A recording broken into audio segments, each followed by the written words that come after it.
नमस्कार दोस्तों, स्वागत है आप सभी लोगों का Sonu study classes YouTube channel में। दोस्तों आज मैं आप सभी लोगों को एनसीईआरटी बुक क्लास 11th भूगोल चैप्टर 10 वायुमंडलीय परिसंचरण तथा मौसम प्रणाली पर प्रश्न उत्तर मैं आप लोगों को इस वीडियो में बताऊंगा। प्रश्न नंबर 1, बहुविकल्पीय प्रश्न नंबर 1, यदि धरातल पर वायुदाब 1000 मिलीबार है तो धरातल से 1 किलोमीटर की ऊंचाई पर वायुदाब कितना होगा?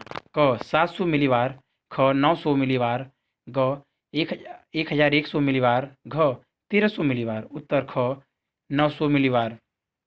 नंबर 2, अंतर उष्णकटिबंधीय अभिसरण क्षेत्र प्राय कहाँ होता है? क विषुवत वृत्त के निकट, ख कर्क रेखा के निकट, ग मकर रेखा के निकट, घ कार्क आर्कटिक वृत्त के निकट। उत्तर क विषुवत वृत्त के निकट।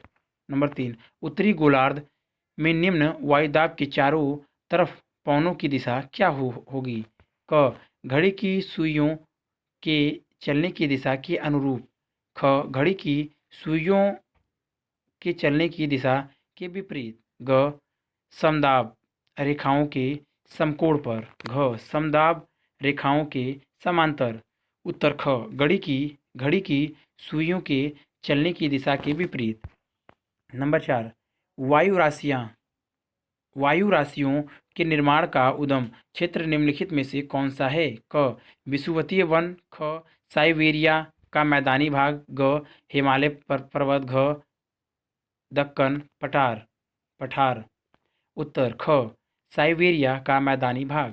प्रश्न नंबर 2, निम्नलिखित प्रश्नों के उत्तर लगभग 30 शब्दों में दीजिए। नंबर 1, वायुदाब मापने की इकाई क्या है? मौसम मानचित्र बनाते समय किसी स्थान के वायुदाब को समुद्र तल तक क्यों घटाया जाता है? उत्तर वायुदाब मापने की इकाई मिलीबार है। व्यापक रूप से प्रयोग की जाने वाली इकाई किलो पास्कल है, जिसे एचपीए लिखा जाता है। वायुदाब के क्षैतिज वितरण का अध्ययन समान अंतराल पर खींची गई समदाब रेखाओं द्वारा किया जाता है। समदाब रेखाएं वे रेखाएं हैं जो समुद्र तल से एक समान वायुदाब वाले क्षेत्र स्थानों को मिलाती हैं। दाब पर ऊंचाई के प्रभावों को दूर करने और तुलनात्मक बनाने के लिए वायुदाब मापने के बाद इसे समुद्र तल के स्तर पर घटा लिया जाता है। समुद्र तल पर वायुदाब वितरण मौसम मानचित्रों में दिखाया जाता है। नंबर 2, जब दाब प्रवणता बल उत्तर से दक्षिण दिशा की तरफा हो, अर्थात उपोषण उच्च दाब से विषुवत वृत्त की ओर हो, तो उत्तरी गोलार्ध में उष्णकटिबंधीय में पौने उत्तरी पूर्वी क्यों होती हैं? उत्तर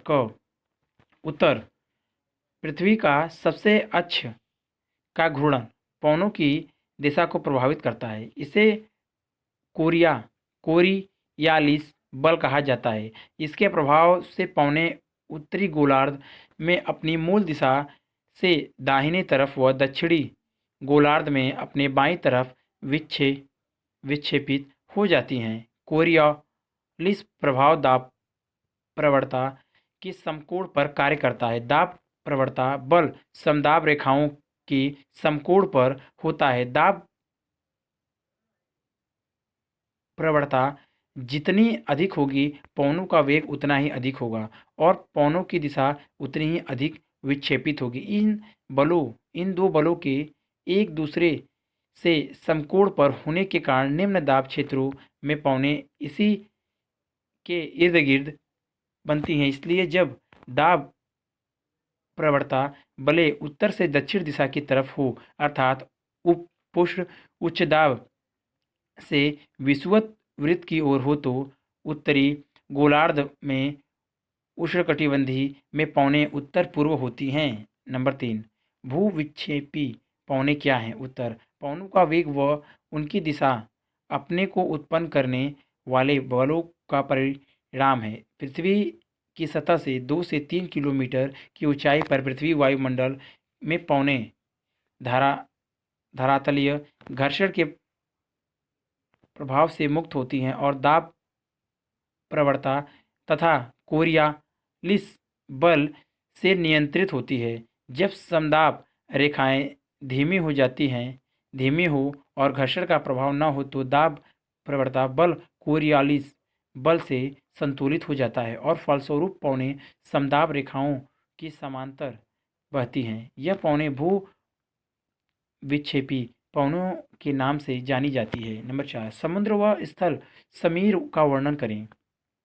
उत्तर, स्थल समीर स्थल भाग से समुद्र की ओर चलती है और यह प्राय रात में चलती है, जबकि समुद्र समीर समुद्री भाग से स्थल की ओर चलती है। यह प्राय दिन में चलती है। ऊष्मा के अवक्षोपण तथा स्थानांतरण में स्थल व समुद्र में भिन्नता पाई जाती है। दिन के दौरान स्थल भाग समुद्र की अपेक्षा अधिक गर्म हो जाते हैं, अतः स्थल पर हवाएं ऊपर उठती हैं और निम्न दाब क्षेत्र बनता है, जबकि समुद्र अपेक्षाकृत ठंडे रहते हैं और उन पर उच्च वायु दाब बना रहता है। इससे समुद्र से स्थल की ओर दाब प्रवणता उत्पन्न होती है और पौने समुद्र से स्थल की ओर समुद्र समीर के रूप में प्रभावित होती हैं। रात्रि में इसके एकदम विपरीत प्रक्रिया होती है। स्थल समुद्र की अपेक्षा जल्दी ठंडा होता है। दाब प्रवणता स्थल से समुद्र की तरफ होने पर स्थल समीर प्रभावित होती है। प्रश्न नंबर 3, निम्नलिखित प्रश्नों के उत्तर लगभग 150 शब्दों में दीजिए। नंबर 1, पवनों की दिशा व वेग को प्रभावित करने वाले कारक बताएं। उत्तर, पवनें उच्च दाब से कम दाब की तरफ प्रभावित होती हैं। भूतल पर धरातलीय विषमताओं के कारण घर्षण पैदा होता है जो पवनों की गति को प्रभावित करता है। इसके साथ पृथ्वी का घूर्णन भी पवनों के वेग को प्रभावित करता है।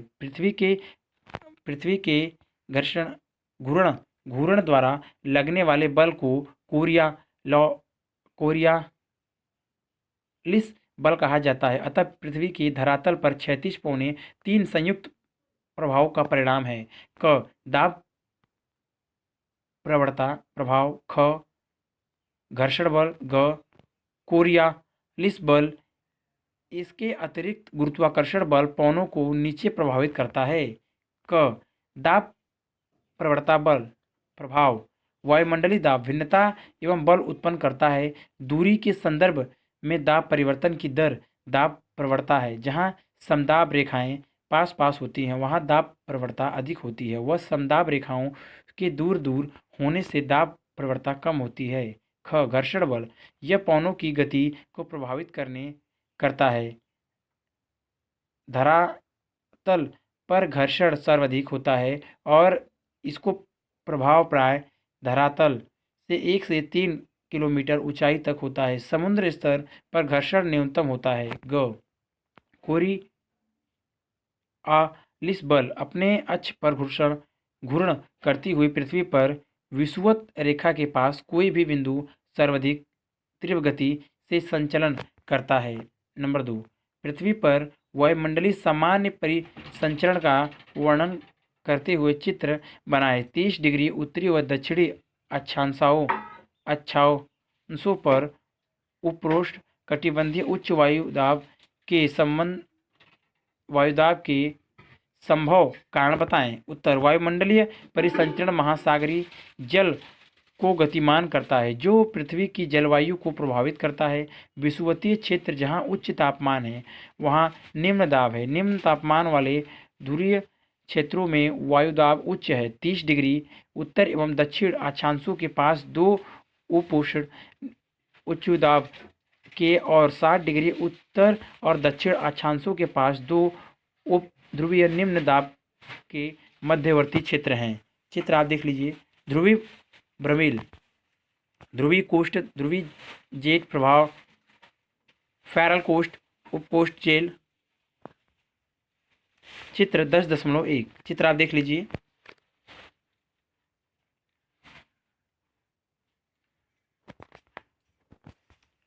उच्च सूर्यतप व निम्न वायुदाब होने से अंतर उष्णकटिबंधीय अभिसरण क्षेत्र पर वायु संवहन धाराओं के रूप में ऊपर उठती है उष्णकटिबंधीयों से आने वाली पवनें इन निम्न दाब क्षेत्र में अभिसरण करती हैं। अभिसरित वायु संवहन कोष्ठों के साथ ऊपर उड़ती हैं। यह क्षोभ मंडल के ऊपर 14 किलोमीटर की ऊंचाई तक ऊपर चढ़ती हैं और फिर ध्रुवों की तरफ प्रभावित होती हैं। इसके परिणाम स्वरूप लगभग 30 डिग्री उत्तर व 30 डिग्री दक्षिण अक्षांश पर वायु एकत्रित हो जाती हैं। नंबर 3, उष्णकटिबंधीय चक्रवातों की उत्पत्ति केवल समुद्रों पर ही क्यों होती है? उष्णकटिबंधीय चक्रवात के किस भाग में मूसलाधार वर्षा होती है और उच्च वेग की पवनें चलती हैं और क्यों होती हैं और क्यों? उत्तर, समुद्री भागों में स्थलीय भागों की अपेक्षा उच्च वायुदाब पाया जाता है और पवनें हमेशा उच्च वायुदाब से निम्न वायुदाब की ओर चलती हैं। इसलिए समुद्री भागों के उच्च दाब की पवनें स्थलीय भाग के निम्न वायुदाब की ओर चलती हैं। उष्णकटिबंधीय चक्रवात ऐसे क्षेत्र में बनते हैं जहां पूर्व, उत्तर पूर्व और दक्षिण पूर्व की सन्मार्गी पवनें मिलती हैं। इन क्षेत्र को अतः उष्णकटिबंधीय अभिसरण क्षेत्र कहते हैं। समुद्र से उच्च वायुदाब वाले क्षेत्रों से पवनें तेजी से निम्न वायुदाब वाले क्षेत्रों की ओर चलती हैं तो चक्रवात उत्पन्न होते हैं। समुद्र में हमेशा स्थल की अपेक्षा उच्च वायुदाब रहने के कारण हमेशा चक्रवात समुद्री क्षेत्रों में उत्पन्न होता है। समुद्री क्षेत्रों में चक्रवात उत्पन्न होने के कारण वहां से चलने वाली पवनों में जलवाष्प भरी रहती है, जिसके कारण चक्रवर्ती पवनों से समुद्र तटवर्ती भागों में काफ़ी वर्षा होती है। उष्णकटिबंधीय चक्रवात से भारत से पूर्वी तट और चीन के दक्षिणी पूर्वी तट पर काफ़ी वर्षा होती है। परियोजना कार्य नंबर 1, मौसम पद्धति को समझने के लिए मीडिया, अखबार, दूरदर्शन तथा रेडियो से मौसम संबंधित सूचना को एकत्र कीजिए। नंबर 2, किसी अखबार का मौसम संबंधित भाग, विशेषकर वह जिसमें उपग्रह से भेजा गया मानचित्र दिखाया गया है, पढ़ें। मेघाच्छादित क्षेत्र को रेखांकित भरें। मेघों के वितरण से वायुमंडलीय परिसंचरण की व्याख्या करें। अखबार व दूरदर्शन पर दिखाए गए पूर्वानुमान से तुलना करें। यह भी बताएं कि सप्ताह के कितने दिन पूर्वानुमान ठीक था। उत्तर, छात्र स्वयं करें। अगर वीडियो अच्छी लगी तो वीडियो को लाइक करें, शेयर करें, कमेंट करें और नेक्स्ट वीडियो के लिए चैनल को सब्सक्राइब जरूर करें। Thank you for watching.